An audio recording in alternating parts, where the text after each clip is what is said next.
You know, I did John Landis's first film, Schlock, and I was 20 years old and he was 21.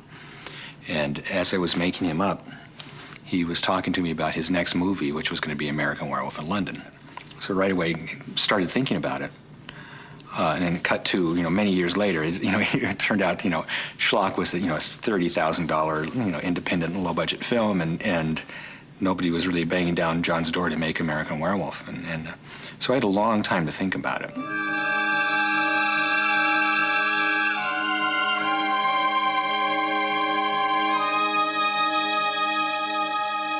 Monster movies are what got me into this business, and I especially liked, animal people like the Wolfman and the transformation. So I really wanted to make this the coolest werewolf movie we could make.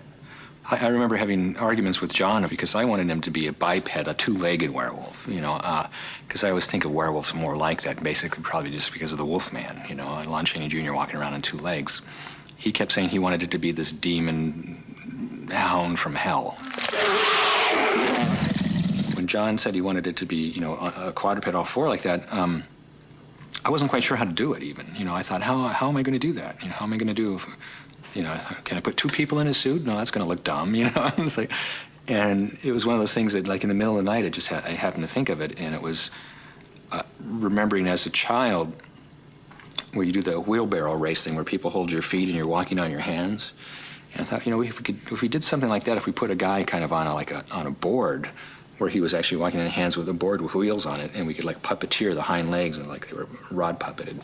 We could have him really, so he could move up and down with it and really have his hands on a contracted ground like that. And so that's basically what we did. We had a guy lying on this plank with wheels on it, with a wolf suit around it, and in the rear end of you never saw the rear end of the wolf, because what happened at the rear end of the wolf, there were 2 feet sticking out of his rear, and the guy who was inside.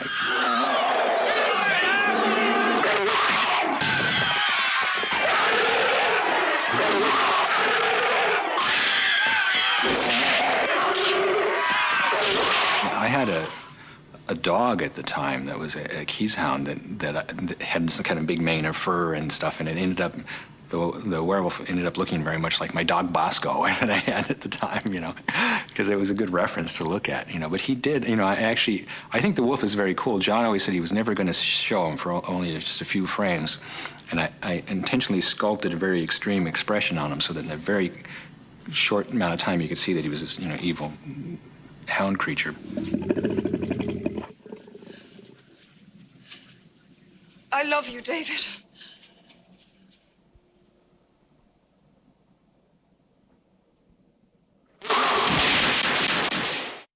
At the time, it was the first film where I really had a crew to speak of. I had like one assistant before that. On this film, I had, I think, 6 people helping me, and they were all kids. They were fans of mine that wrote me fan mail. And, one guy was from Texas, and then, another guy was from Connecticut, and there were kids that I brought out and basically trained. And we, to be honest, we didn't really quite know what we were doing.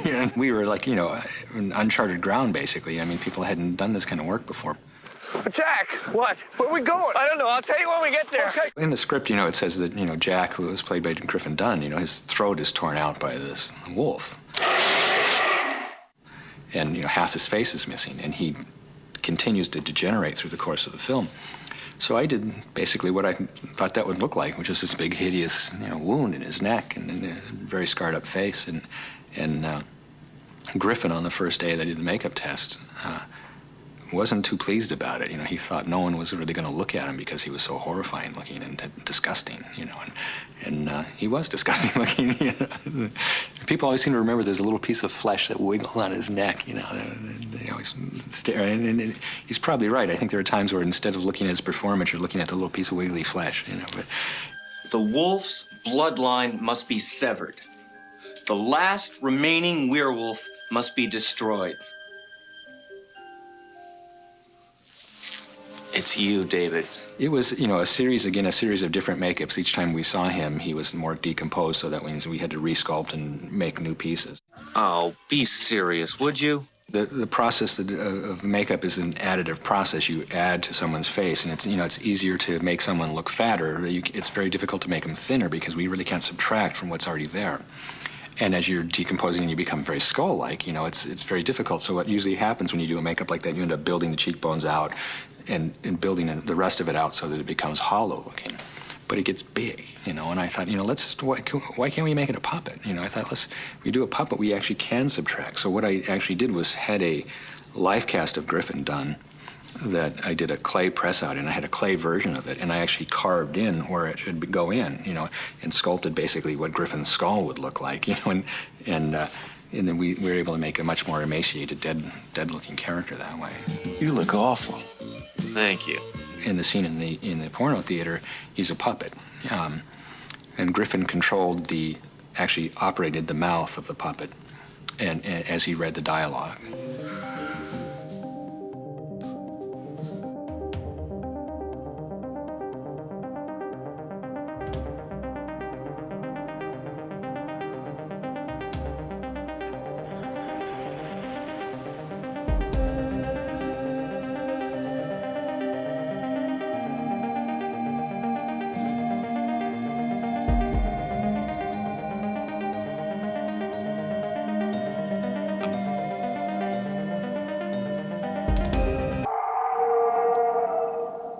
John said he wanted to do a transformation in a way that hadn't been done before, where it wasn't just like Lon Chaney Jr. and the Wolfman, where they sit him in a chair and do lap dissolves, do a little bit of makeup and shoot some film and do a little bit more and overlap the two.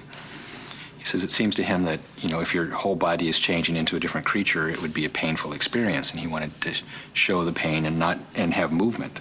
I, at one point, was pushing to try to make it all happen in one shot. I thought it would be really spectacular. John pointed out that he thought it wouldn't be as dramatic. He thought it would be better filmmaking to do it in cuts and to show different things in close-up. And as it turns out, that was about the only way we really could do it. Someone I really would care for, then suddenly there appeared before me the only one. When I heard somebody whisper, please adore me. And when I looked, the moon had turned to gold. Help me! One of the things we did do, like for example, like I said, David had basically a hairless chest, and we ended up with a very hairy chest on him. We actually did the hairy chest first, shot that stuff, and then trimmed the hair back and pulled off some hair and shot an earlier stage, and then pulled off some more hair and trimmed it back and shot an earlier stage so we could get more makeups done in one day. I eventually came up with the idea of, besides having his hairs grow out, we could actually distort the face and have something pushing underneath it and have it change. So we made what we called change-o heads and change-o hands and change-o backs, which were prop likeness heads and hands and so on that actually physically had a mechanism inside that would distort it into a different shape. So I was afraid that the foam latex that we normally use wouldn't stretch out far enough for these change-o heads, so we went to a urethane elastomer that we could plasticize and highly plasticized, and we plasticized it about twice as much as you're supposed to. and it made this very stretchy, flesh-like material, but it eventually continued to plasticize, and it just turned itself into goo and just disintegrated. But it lasted long enough to get the film done anyways. The transformation didn't really take all that long to actually shoot the physical things, and these change-o heads that we made, John would say action, it would go and stretch out, and you go cut, and it's like, okay, we've got that. And it's like, we've got that. I just spent months working on this thing, and you shot. It took you 10 seconds to shoot it. Well, I got it. It's like, well, God, it was like disappointing to think of all that time going into that. But then I went with my crew of kids, to Westwood to see the movie when it came out with a real audience. And when that 10 seconds happened of that face stretching out, people stood up and cheered, and it was like, all right, this is why we did that.